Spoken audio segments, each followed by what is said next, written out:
Good morning. Thank you so much for doing this. You're pleasure. A little bit busy these days. A lovely audience here. Great audience, always a great audience. We were just talking backstage a little bit. You've been around the block a few times with this president. How different is 45 versus 47? Quantum leap, I would say. Quantum leap? Quantum leap. Here's the thing.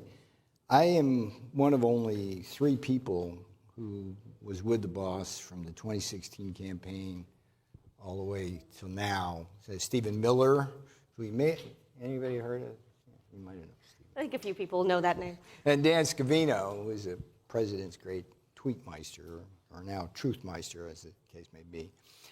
Ex-meister? Back then, we were at the bottom of the learning curve, and there was tremendous resistance, not among the American people, but among the media, the intellectual elites of this country to the president's agenda. And Republicans. I include them in that whole ball of wax. And the things we were able to do then with respect, for example, to the historic China tariffs, to renegotiating the SHAFTA-NAFTA treaty, solar, things like that, the deregulation, all of that was met with skepticism initially. And it turned out to be the road to prosperity. But it was a tough road. There's a lot of bumps in that road, a lot of potholes, a lot of curves. This time we're at the top of the learning curve, and you've seen the president on day one sign over 200 executive orders.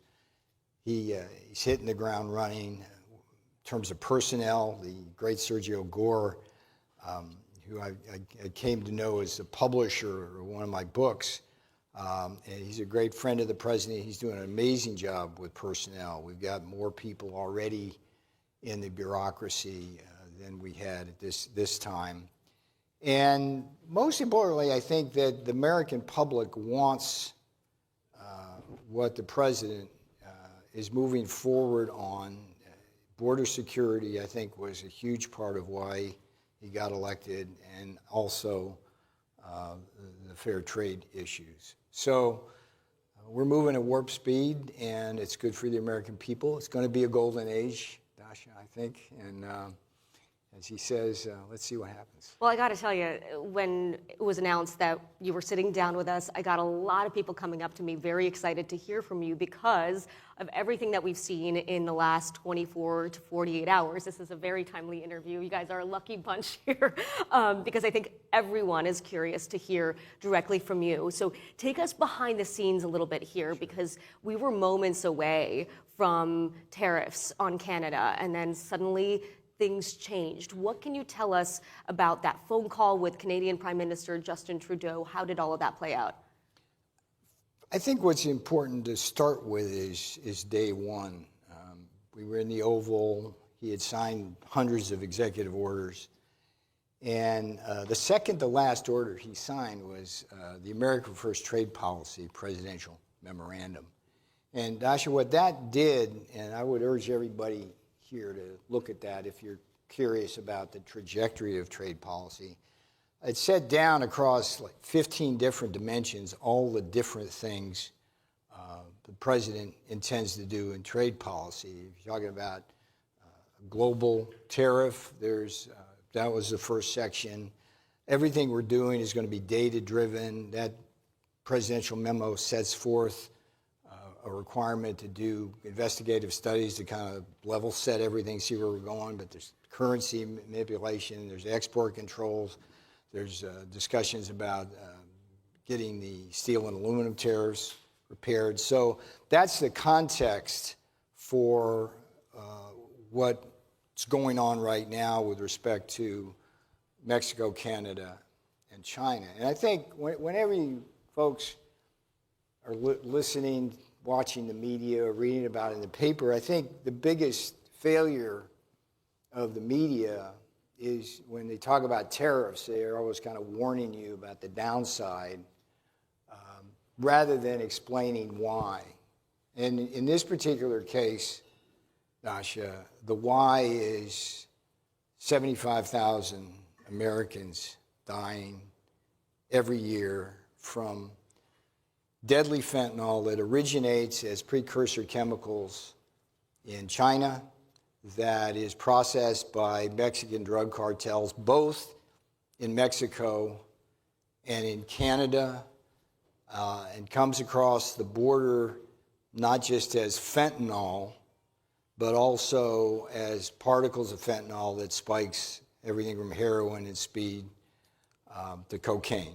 So what's happening as you see this is the president fighting a drug war. This is not a trade war. Media immediately came out and talking trade war and this, that, and the other thing. This particular action is a drug war. And what we've seen is a lot of pearl clutching when this was announced, but we've also seen immediate results from Mexico and Canada. Now, the Mexicans have been very cooperative, and Secretary of State Marco Rubio, love the guy. And I want to talk about the broader trade team in a minute, if you wouldn't mind. But he has done a very good job, along with Stephen Miller and personnel at DHS, going through a checklist of things that we need from Mexico. So we're making progress on that front, hence the 30-day extension. Prime Minister Trudeau, his initial reaction was the kind of similar reaction we got back during the first term. It's like, okay, we're going to tariff you if you tariff us, and we're going to go up that ladder. And I think he looked at the problem. He looked at what Mexico was willing to do. And I think he came to understand that this is a drug war, not a trade war, that what the president is concerned about in this case is Americans dying. So we got the news yesterday on a call. He was on a call. President, art of the deal. We're getting a fentanyl czar. We're getting billions of dollars spent on this. We're branding terrorists, drug cartels as terrorist organizations. And there's a number of other steps. A lot of that stuff from Canada, though, was sort of already in the works. And I'm curious what's going on with the Canada of this, because Canada and Mexico, when it comes to the drug war and when it comes to immigration, two very different stories. I mean, only 2.2% of U.S. border fentanyl seizures are at the Canadian border. I mean, customs agents seized 43 pounds of fentanyl at the Canadian border in the last fiscal year compared to 21,000 pounds in Mexico. So what's he really after with Canada? So interesting you say that. The problem is, first of all, that the Mexican drug cartels are rapidly expanding in Canada, and that's a danger. Second of all, there was something, I don't know if you noticed this, it kind of went unnoticed by much of the press, but there's this thing called de minimis. Are you familiar with that? Explain. Okay. See, this is the buried lead. De minimis is a rule that says that anything of $800 or less that comes across our borders is not subject to tariffs. And we are sui generis in terms of having that kind of policy. Other countries around the world will do that, but the limit is something like $30 or $20. And so what the cartels in China have done is exploit that loophole to smuggle in not just fentanyl, but all sorts of drugs.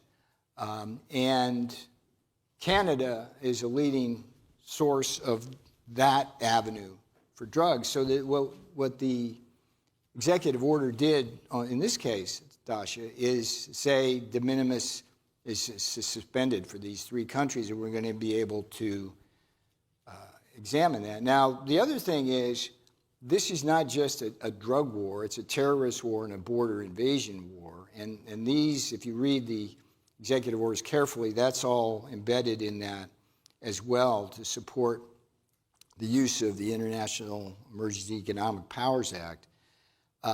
And we're in a situation now where almost 100 people have come in through Canada on the terrorist watch list alone. It only takes one to blow something up here. We know that.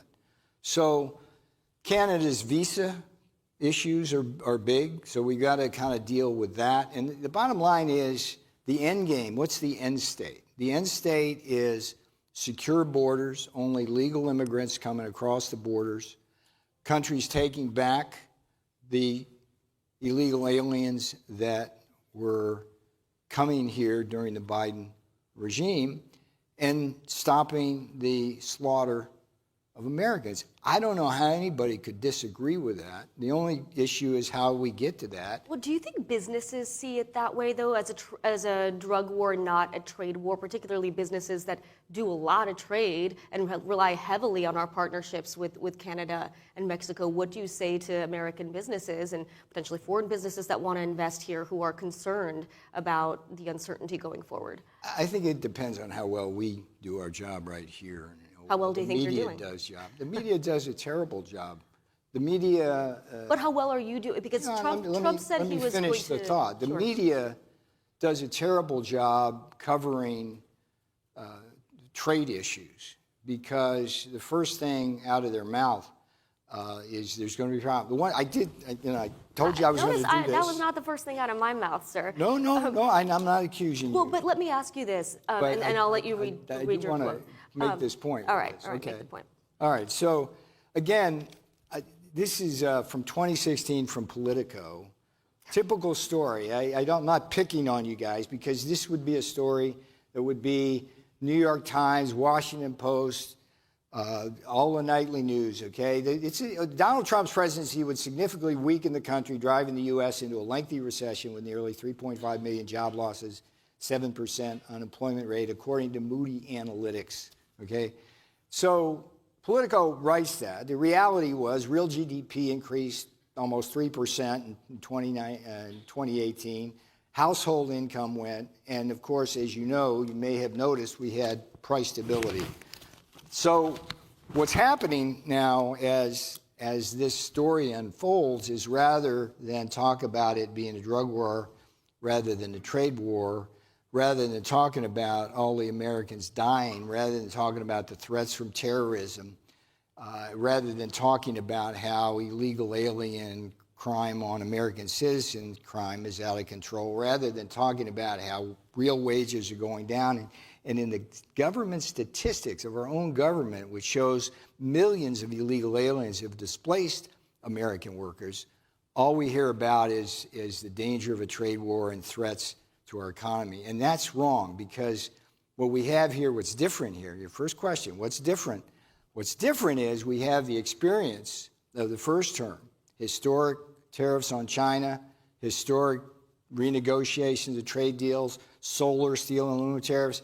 All we got was prosperity and no inflation. But a lot of those deals were focused on the economy, and I think so much of his promises on the campaign trail were about getting the American economy back, lowering prices for American families, making it easier for businesses to operate here. I want to read you a quote. An economic researcher sent me this. He said that he has talked about tariffs as a replacement for income taxes, as essential for U.S. manufacturing, as a means of coercion for his territorial ambitions. Now they just spent a bargaining chip for small gains on drug interdiction. Has ambition been tempered by reality here? This is a researcher at Hart Research. Yeah, okay. So you met my research team back there, right? Yeah. Okay. So what I asked I got some folks work with me in the office, and they are busy compiling a list of everything everybody said about Trump's first term in the media, on the Hill, and everywhere in between. And it's like reams of data about how people say that kind of stuff, and it just doesn't match with reality. I think this is probably would be a good time to make this point. We, the United States of America, as President Trump says as often as he can, is the world sucker. We have the lowest tariffs in the world. That's a fact. We have the lowest non-tariff barriers in the world. That's a fact. We run a $1 trillion a year trade deficit, which has, among other bad things besides shipping off our factories and jobs, that's like transferring $1 trillion of American assets to foreigners, many of whom are not our friends, every single year. And we do nothing about that, nothing. And the consequences of that are millions of jobs lost, tens of thousands of factories shut, and a world in which we used to have blue-collar folks living behind white picket fences, many of them, particularly in the swing states, Dasha, are divorced, alcohol, drug addicts, or dead. So the context for the president's fair trade agenda is simply to have fair trade. The president today talked about how Europe is sticking it to us with their VAT tax, and we run a $350 billion deficit, and they won't buy our cars. Japan, you ever see an American car in Tokyo? You ever? No, you don't see that. Why? So to that point, these concessions that we got from Canada and Mexico are not concessions on the economy. Why do you think they're minor? And besides, it's a 30-day thing. It's like, this is the kind of spin. Why? I thought it was from the Wall Street Journal, because they came out with that crap. 10,000 more troops on the border in Mexico, another 10,000 in Canada. A fentanyl czar. They agree that drug cartels are terrorist organization. So in 30 days, is he going to ask for more concessions on the economy? What happens in What's the boss's 3 favorite words? You know what's that. Let's see what happens, right? That's 4, actually. I know you were doing that. That'll be the headline tomorrow. Navarro gets his numbers wrong. No, but I think it's a valid question from, again, particularly... Reframe the question. I don't quite understand what you're asking. Okay, the question being, Trump ran on economic promises in addition to immigration. These concessions from Canada and Mexico potentially deal with a drug problem and an immigration problem. Is he going to escalate to also ask them for concessions on economic issues, not immigration issues? Why is it a drug war, not a trade war, I guess? First of all, let's talk about the word concessions. I mean, look, among nations... what I love about President Trump, among other things, is he's able to talk candidly to world leaders, and they respect him. And so when you call something like that a concession, I think that diminishes Mexico and Canada in a way, which is not really productive. What Canada and Mexico have agreed to do is begin to enter into a dialogue and specific actions to deal with 75,000 Americans getting killed every day, terrorists coming in, and a border invasion. And that's a good start. But it's a 30-day interim period. Now, to your question about what about all these other issues like the trade deficit and economic issues, I refer you back to the presidential memo on day one. I refer you all to that. And we're going to handle the problems that unfair trade inflict, and that's the proper word, upon the American people through a dozen different kinds of approaches. In this particular case, this IEPA action is designed expressly and explicitly to deal with a drug war, and that's what that one does. That doesn't rule out doing other things on many other things, and so all you got to do is see how it's going to unfold. I can say that the first 100 days are laid out in that. I think it's probably a good time to talk about the team here, if I may, Dasha, because what's important about the trade team is it delegates different kind of tasks and authorities to each of the different ones. So you have Howard Lutnick is the Commerce Secretary nominee, and his vote comes up next week. He's going to take point on a lot of the tariff issues, particularly what we call the 232 things that have to do with things like steel and aluminum, essential medicines, critical minerals, and the like. And the issue there is that are we in a position as a country where imports are harming the ability of us to produce those things in a way which threatens the safety and security of the country. So he's going to be handling stuff like that. You go to Scott Bessent, the Treasury Secretary. I happen to know Scott well. He actually was the publisher of my first Trump book memoir, the In Trump Time one. I got to know Scotty really well. The guy is Howard and Scott. They're the new blood. They are like geniuses in their own right. It's a delight to work with them. Scott will handle things like the CFIUS, which governs what foreigners can buy things, the currency manipulation, things like that. You got Jameson Greer. He was Bob Lighthizer's lieutenant, as it were, during the first term. Bob was the United States Trade Representative who renegotiated, under the direction of President Trump, the terrible NAFTA Treaty. And so that's coming up, as the guest earlier talked about the importance. That's up for its 4-year review. And what will you advocate on that front? Well, see, the beauty of that is that I don't advocate anything. I let people do their jobs. Jameson will take point on that under the direction of the president, and everybody will have a hand on that. The fourth person to mention is Kevin Hasset. He was the chair of the Council of Economic Advisors. He's a superb economist, and he understands the macro aspects of tariffs. We are going to, if President Trump succeeds like he wants to succeed, we are going to structurally shift the American economy from one over-reliant on income taxes and the Internal Revenue Service to one which is also reliant on tariff revenues and the External Revenue Service. Is that being created? This is going to be, it's in the presidential memo, and that's going to be under Howard Lutnick's and Scott Bessent's thing. And it's a beautiful thing. Here's the thing, Dasha. Prior to 1913, I don't know if you know this, probably nobody knows this unless you're a hardcore looker, this government, the United States, was built on tariffs. Jefferson, Hamilton, McKinley. McKinley ran on a platform. I'm a tariff man running on a tariff platform. And Boss got this great chart, right? Imagine this, where it shows the percentage of revenue from tariffs of the government. Charts. It's up there, right? And it's like near 100%. It goes along like this, and then we pass the income tax, and it goes just like this, flat lines. And the point is that tariff revenues are going to play a very important role, and it's going to be part of a long-term transition. See, as President Trump loves to say, countries don't have to pay tariffs if they invest here.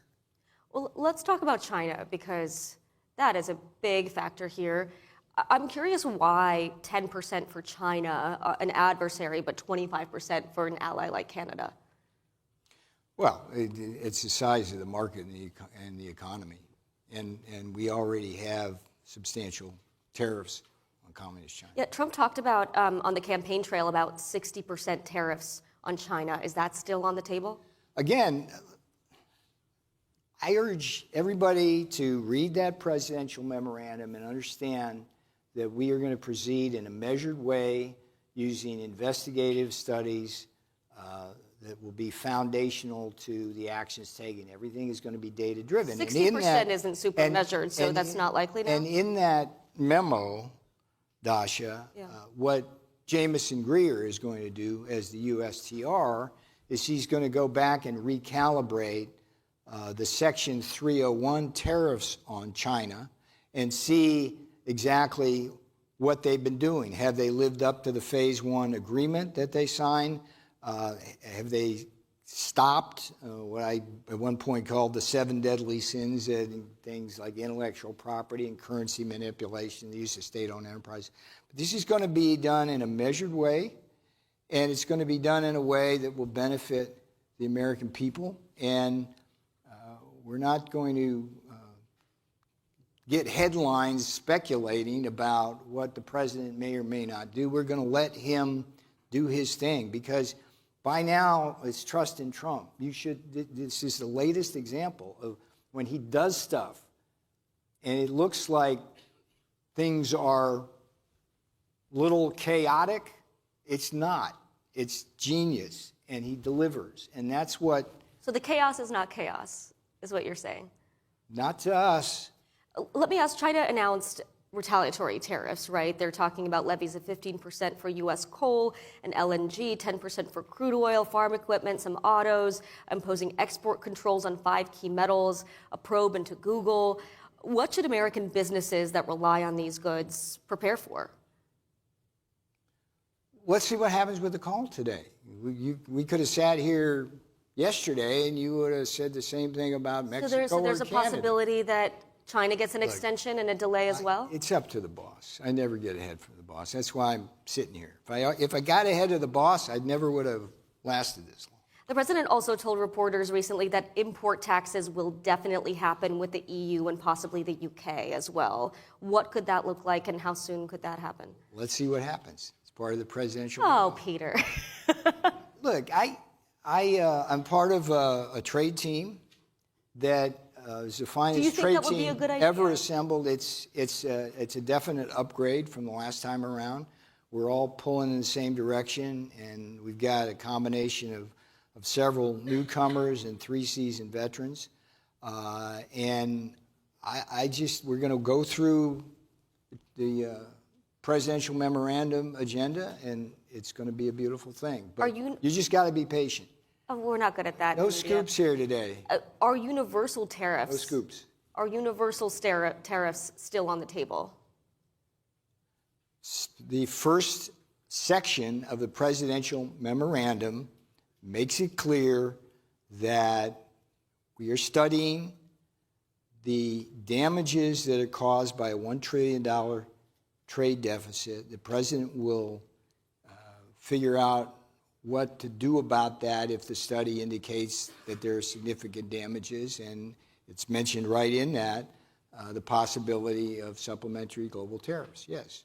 The president has made no secret about it, but let's not, again, we got to be measured about this. Well, the reason I asked, both in the media and everybody else, because all that happens is people get stirred up, and then you figure out, well, oh wow, that was pretty good.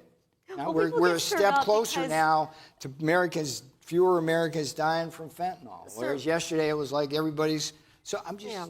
No, but people get stirred up because you also see, markets reacting. You see real impact in the financial sector. There are businesses that I've been talking to who say, look, we're behind Trump. We're supportive of him, but the uncertainty is a challenge. It's difficult for businesses to make decisions and for American families to make decisions when they don't know where things are headed. Before I came here, I was on Maria in the Morning on Fox Business. Did she scoop me? Fox, not at all. But she did provide the answer to this question. I'm going to give it to you.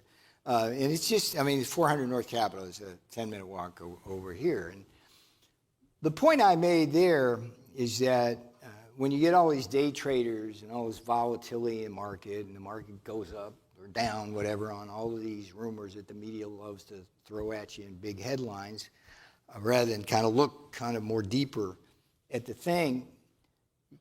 My point here, Dasha, is that what is happening with respect to the trade agenda is happening within the broader context of a larger economic agenda that points inexorably towards growth, rising real wages, and stability. And let me just walk you through it.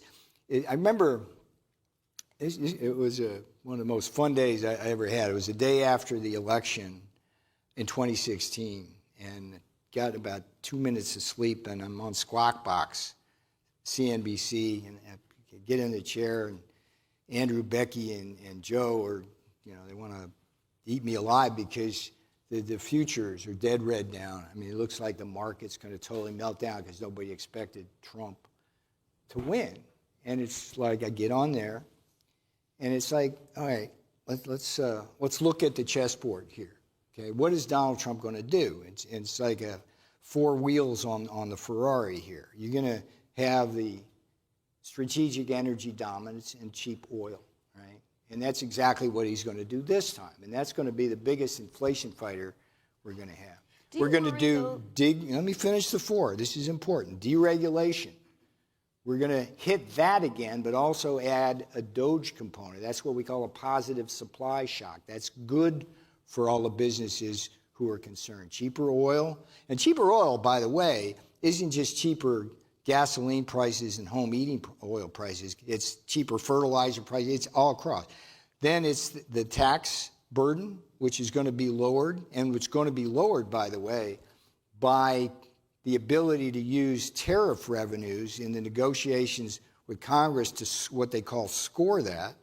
And then the fair trade to the, again, if you do the math, if you're like a geek and you know this, it's like when you run a trade deficit, that's a direct subtraction to the real GDP growth rate. If you just do that. So if you lower the trade deficit, you get growth. So the point here is that as all of this trade policy goes forward, you're going to have all these other elements of the Trump agenda pushing our economy forward in a way which is going to simultaneously create prosperity and reduce inflation. And that's a beautiful thing. And that's what I try to assure businesses about.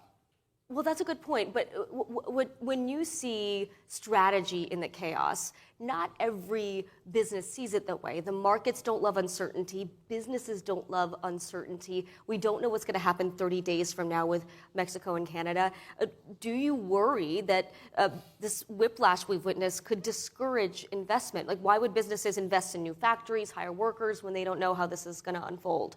My point here, if you remember anything, this is it. My point here is that the media itself is in part responsible for the chaos because it doesn't accurately report two things. One, the broader, the broader context that these policies are happening in, and the fact that in the first term of the Trump administration, none of these sky are falling kind of things happened. But you said this is night and day. It's very different. It is night and day. And one of the reasons it's night and day is every time somebody says in the media that the sky's going to fall, I go, wait a minute, you said that, and I can give you a date where you said that back in 2017 or 2018 or 2019, and you were wrong. To the American people, sir, who voted for President Trump because they wanted lower prices, they wanted a stronger economy, can you promise American families that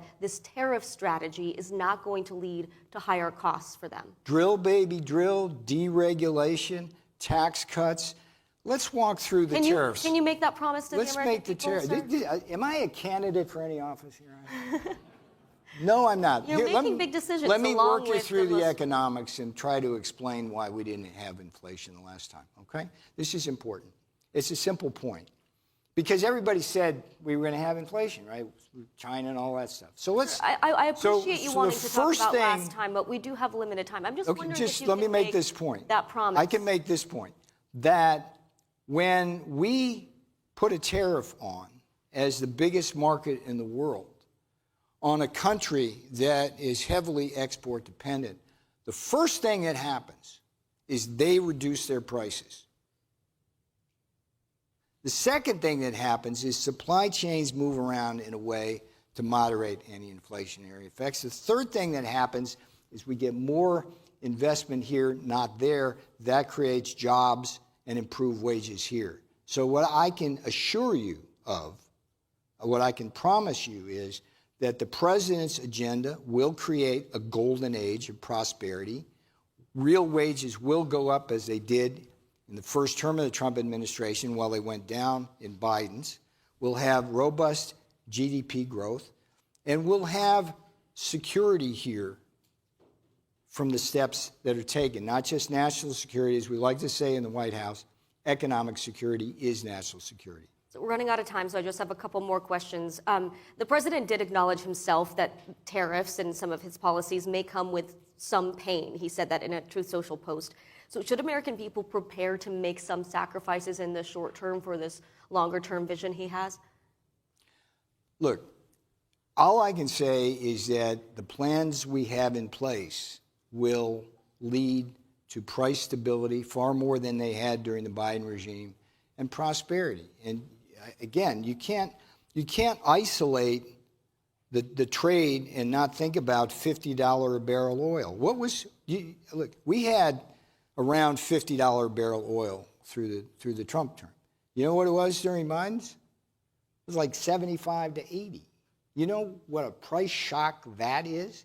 I mean, drill, baby, drill. Again, the personnel of this administration are unparalleled. You got Doug Burgum, who I had the great pleasure meeting while we were working on the Canada-Mexico drug war issue, and Chris Wright at Energy.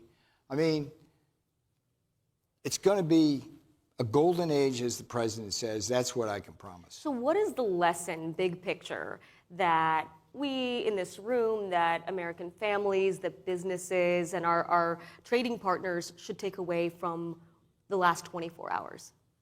Trust in Trump. He's earned that. Trust in Trump. You saw what he did with trade policy in the first term. You saw what he did over the last 24 to 48 hours. This is how we roll, as it were. And let's remember where this started, Dasha. 75,000 Americans. I mean, somebody raise your hand if you don't know somebody who hasn't died of fentanyl. Everybody in this room knows somebody either close to them or a friend of a friend who has died of a drug overdose and probably fentanyl. That's astonishing. And we say no more, no mas. That ain't going to happen under Donald Trump. So that's what this particular round is about. It's a drug war, not a trade war. Well, and tangentially, big picture, what is the goal with the tariff strategy? Is it purely a negotiating tactic, or is he trying to remake some fundamentals of the American economy? Well, the goal of the trade policy, tariffs are but one tool of the trade policy, is to make sure that American workers and families face a level playing field in the international environment. And that'll be measured by the jobs and factories that are created and by the fall from $1 trillion a year trade deficit down to zero. And you'll see the rise of the External Revenue Service, and you'll be less hounded by the Internal Revenue Service. And those tariffs are going to pay for things like no tax on tips. And is that still happening? Oh, that's happening. You can promise that? And you take that to the bank. That I can promise you. Is there a potential for a boy who cried wolf problem if you threaten tariffs back down, if that the pattern that we're seeing here? Could you get into that cycle? Not with Donald Trump. If Joe Biden or Barack Obama or anybody else tried it, but look, people. Because he's willing to go through with it? We are at war around the world because foreign leaders didn't respect or fear Joe Biden. Think about that. With one change, it was like Reagan coming in for Carter. Hostages immediately released. Peace.